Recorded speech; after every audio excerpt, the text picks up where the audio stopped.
تمہیں رائفل کی بھی ضرورت ہوگی، مریم نے یہ کہتے ہوئے رائفلوں کی طرف اشارہ کیا۔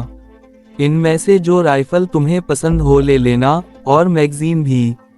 تم تیار ہو جاؤ، میں چائے بناتی ہوں۔ میں نے کپڑے بدلے اور رائفلیں اٹھا کر دیکھنے لگا۔ مجھے ایک SMG پسند آ گئی۔ گلمرگ شاہراہ پر جب ہم نے فوجی قافلے پر حملہ کیا تھا تو اس وقت بھی میرے پاس سب مشین گن ہی تھی۔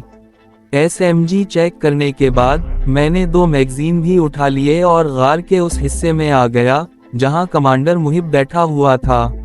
میرے ہاتھ میں SMG دیکھ کر اس کے ہونٹوں پر مسکراہٹ آ گئی۔ تھوڑی ہی دیر بعد ڈاکٹر مریم قہوہ لے کر آ گئی۔ قہوہ پینے کے دوران زیادہ تر خاموشی ہی رہی۔ کمانڈر محب نے قہوے کا آخری گھونٹ بھرا اور خالی مگ فرش پر رکھتے ہوئے اٹھ کر کھڑا ہو گیا۔ میں بھی اٹھ گیا اور قریب پڑی ہوئی مشین گن اٹھا کر کندھے پر لٹکا لی۔ ڈاکٹر مریم غار کے دہانے تک ہمارے ساتھ آئی تھی۔ اس نے میری پیشانی پر بوسہ دے کر اس طرح رخصت کیا جیسے ماں اپنے بیٹے کو اپنی دعاؤں کے سائے میں محاذ جنگ پر جانے کے لیے رخصت کرتی ہے۔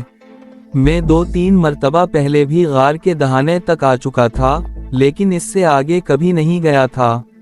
غار کا دہانہ بہت تنگ اور خاصی بلندی پر تھا۔ اس کے سامنے چھوٹی چھوٹی چٹانیں تھیں جن کے درمیان بہت تنگ سا راستہ تھا جس میں سے ایک آدمی بمشکل گزر سکتا تھا۔ ان چٹانوں اور تنگ سے راستے کی وجہ سے یہ غار خاصا پوشیدہ ہو گیا تھا۔ ایک تو کسی اجنبی کے اس طرف آنے کا امکان نہیں تھا، اگر کوئی آ بھی جاتا تو غار تک پہنچ جانا ممکن نہ ہوتا۔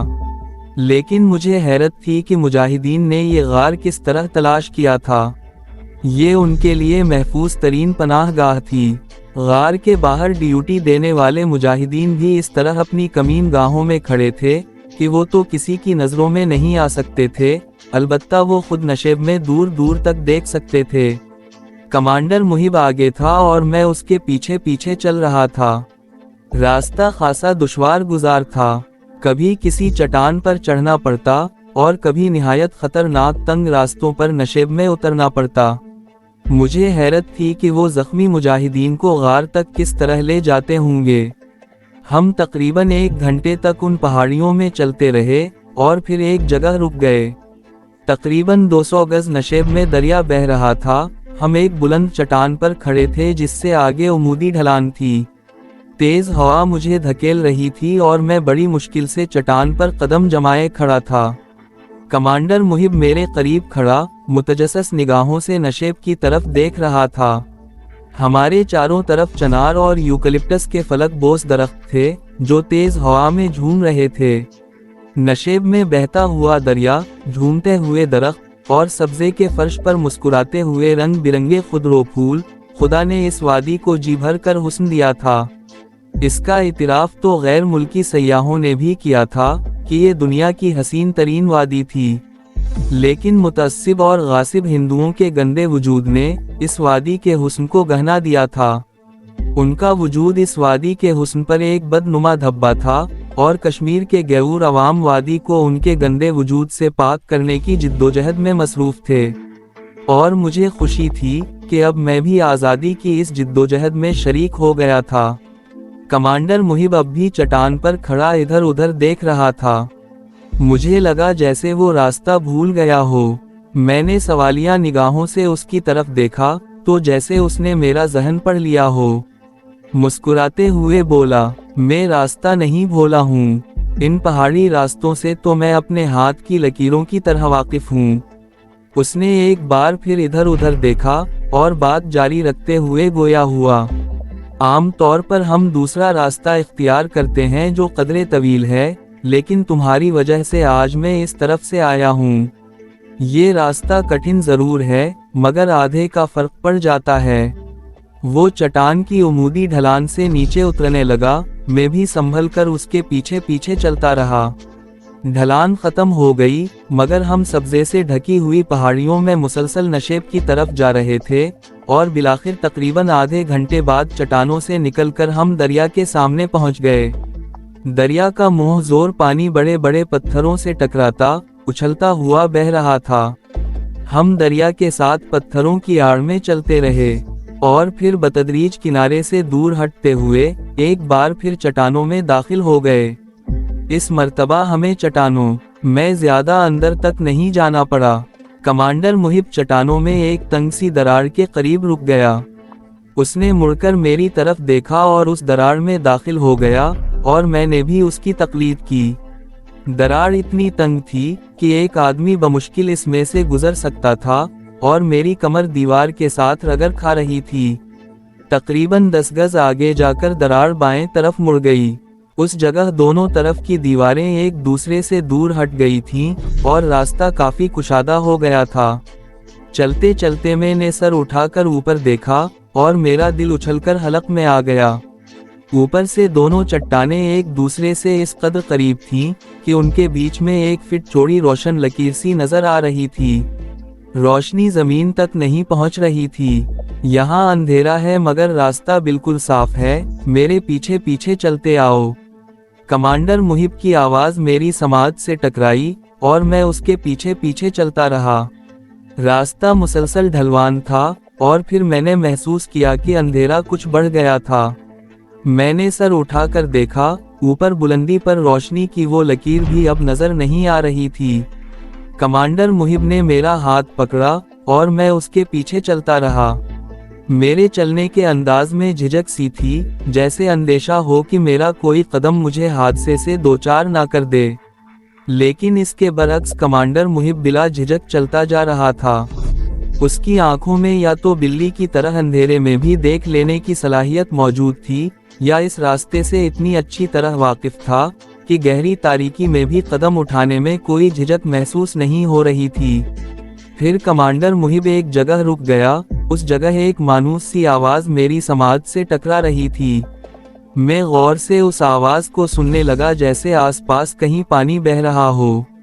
कमांडर मुहिब ने मेरा हाथ छोड़ दिया और मैं आंखें फाड़ फाड़ कर इधर उधर देखने लगा, मगर तारीकी इस कदर गहरी थी कि मुझे अपने बिल्कुल साथ खड़ा हुआ कमांडर मुहिब भी नजर नहीं आ रहा था। और फिर दफतन मेरे करीब ही रोशनी चमक उठी। मैं उछल पड़ा, फिर मेरे मुंह से बेइख्तियार गहरा सांस निकल गया।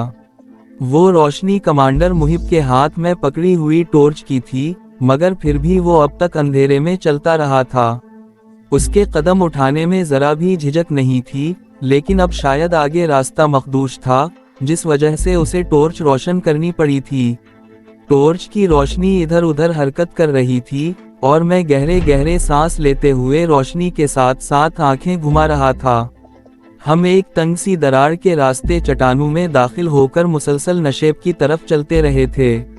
अब ये जगह एक बहुत कुशादा सुरंग का मंजर पेश कर रही थी और समाज से टकराने वाली इस आवाज के बारे में शुबा दुरुस्त निकला। ये सुरंग तकरीबन 150 फीट कुशादा थी और उसके आधे से ज्यादा हिस्से में जो निस्बतन नशेब की तरफ पानी बह रहा था और उसकी गुनगुनाहट की आवाज मेरी समाज से टकरा रही थी। कमांडर मुहिब ने मुझे इशारा किया और हम एक बार फिर सुरंग की दीवार के साथ साथ आगे चलने लगे। उस रास्ते में जगह जगह छोटे छोटे गड्ढे थे और अंधेरे में ये गड्ढे खतरनाक साबित हो सकते थे और इसीलिए शायद कमांडर मुहिब ने टॉर्च रोशन कर ली थी। रास्ता मुसलसल नशेब की तरफ जा रहा था और मुझे लग रहा था जैसे हम तहत अलसरिया में उतर रहे हों। कमांडर मुहिब बता रहा था, ये उस दरिया का हिस्सा है जिसके करीब से हम गुजर कर आए हैं। ये दरिया सदियों से यहाँ बह रहा है और ये चट्टानें भी सदियों से यहाँ मौजूद हैं। किसी जगह पानी ने चट्टानों को काटकर रास्ता बना लिया है। चट्टानों को काटने का ये अमल भी साल 2 साल में नहीं, सदियों में पाया तकमील को पहुंचा होगा। वो चंद लम्हों को खामोश हुआ, फिर बात जारी रखते हुए कहने लगा, ये सुरंगें भी सदियों से यहाँ मौजूद हैं, उनके अंदर अब भी शिकस्त व रेखत होती रहती है। हो सकता है कभी ये छत बैठ जाए और ये पुरस्कार गार भी आम लोगों की नज़रों में आ जाए, लेकिन फिलहाल तो ये सिर्फ मुजाहिदीन के इस्तेमाल में हैं। शायद कुदरत ने सदियों पहले ये गार हमारे लिए ही बनाए थे। मैं कमांडर की बातें सुनता हुआ खामोशी से उसके साथ साथ चलता रहा। चट्टानों के नीचे फैले हुए ये गार ऐसे थे कि उनमें फौज की पूरी बटालियन छुपाई जा सकती थी या मुजाहिदीन अपना अड्डा बना सकते थे। लेकिन शायद ये सुरंगें उन दोनों मकासद के लिए मुनासिब नहीं थीं, इसीलिए यहाँ कोई खुफिया पनाहगाह कायम करने की बजाय उन सुरंगों को महज गुजरगाह के तौर पर इस्तेमाल किया जाता था। कमांडर मुहिब जैसे मेरे दिल की बात जानकर कह रहा था, ये सुरंगें सिर्फ हमारे इल्म में नहीं हैं, भारतीय फौजी भी इनसे वाकिफ हैं, लेकिन वो सिर्फ एक रास्ते से वाकिफ हैं और इस तरफ से भी वो भी ज्यादा अंदर तक नहीं आए, क्योंकि इस दहाने से तकरीबन 50 गज आगे पानी खासा गहरा है। वो इस दहाने में चंद गज आगे आकर वापस चले जाते हैं। उनके ख्याल में फरार होने वाले मुजाहिदीन इस तरफ नहीं आ सकते। वो चंद लम्हों को खामोश हुआ, फिर बात जारी रखते हुए बोला, लेकिन मुजाहिदीन ने भी फरार के ऐसे ऐसे रास्ते तलाश कर रखे हैं जिनका वो तसव्वुर भी नहीं कर सकते, और ये रास्ते तकरीबन 40 साल से मुजाहिदीन के इस्तेमाल में हैं। हमारे खुफिया दहाने के आसपास कई मरतबा इक्का दुक्का मुजाहिदीन पकड़े भी गए हैं। उन पर बेपनाह तशद्दुद भी किया गया, लेकिन उन्होंने अपनी जान तो दे दी, लेकिन ये राज फाश नहीं किया। हम इन पुरस्कार सुरंगों में तकरीबन 2 मील का फासिला तय कर चुके थे और मुझे हैरत हो रही थी कि ये सुरंगें कहाँ तक फैली हुई हैं। निस्फ मील का मजीद फासिला तय करने के बाद ये सुरंग 2 हिस्सों में तकसीम हो गई। हम दाएं तरफ वाली सुरंग में मुड़ गए। उस तरफ सामने बहुत दूर रोशनी का एक नुक्ता सा नजर आ रहा था। कमांडर मुहिब ने टॉर्च बुझा दी और तारीकी में उसकी आवाज मेरी समात से टकराई। वो सामने उस सुरंग का वो दहाना है जिसके बारे में भारतीय फौजी भी जानते हैं। वो कह रहा था, आगे चंद गज तक रास्ता जरा दुश्वार है लेकिन खतरनाक नहीं, दीवार का सहारा लेकर चलते रहो। गहरी तारीकी में हाथ को हाथ सुझाई नहीं दे रहा था। यहाँ पानी दीवार के साथ था और मेरे पैर टखनों तक पानी में डूबे हुए थे। मैं दोनों हाथों से दीवार का सहारा लेकर कदम ब कदम रखता हुआ आगे बढ़ता रहा।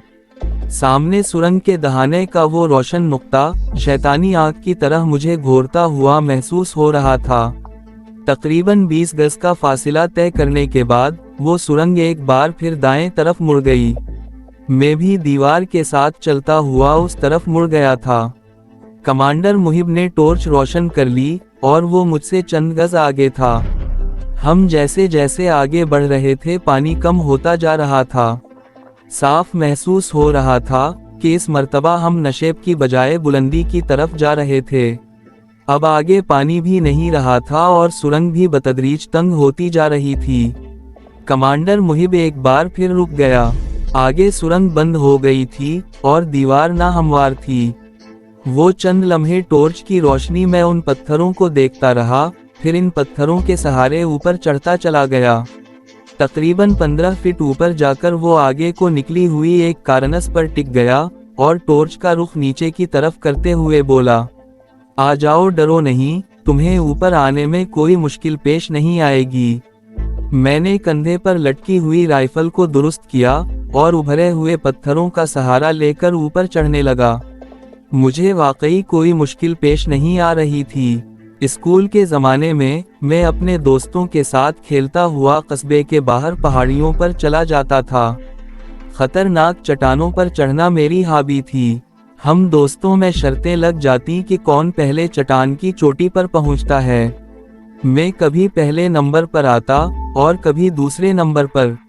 मेरा वो तजुर्बा अब मेरे काम आ रहा था और मुझे यकीनन आइंदा भी बचपन और लड़कपन के वो तजर्बात मेरे काम आते रहेंगे। मैं काफी ऊपर पहुंच चुका था। कारणस पर घुटनों के बल बैठे हुए कमांडर मुहिब ने मेरा हाथ पकड़कर मुझे ऊपर खींच लिया। इससे आगे भी हम चट्टान के सीने में वाक़े उन घुप पहाड़ों में ऊपर चढ़ते रहे।